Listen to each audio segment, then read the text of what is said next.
ቲክቶክ በናይጄሪያ ምሽት የቀጥታ ስርጭቶች እንዳይደረጉ እገዳ ጥሏል። የቻይናው የማህበራዊ ሚዲያ ተቋም ቲክቶክ በናይጄሪያ በምሽት የሚደረጉ የቀጥታ ስርጭቶችን በጊዜያዊነት ማገዱን አስታውቋል። ቲክቶክ በናይጄሪያ ከምሽቱ 5 ሰዓት እስከ 11 ሰዓት የሚደረጉ የቀጥታ ስርጭቶችን ማቆሙን ይፋ ያደረገው ወሲባዊ ይዘት ያላቸው ስርጭቶች መብዛታቸውን ተከትሎ ነው።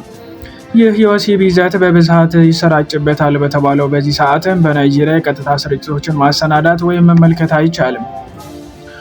የይዘት ደህንነትና ተጠቃሚዎችን እጠብቃለሁ ያለው ቲክቶክ ከዚህ በተመሳሳይ ምክንያት ከ49,000 በላይ የቀጥታ ውይይቶችን ከናይጄሪያ አጥፍቷል።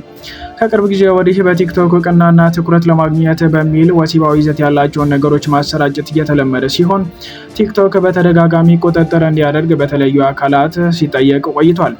ቲክቶክ የቀጥታ ስርጭት እገዳው ለምን ያህል ጊዜ እንደሚቆይ ያሳወቀው ነገር የለም ተብሏል።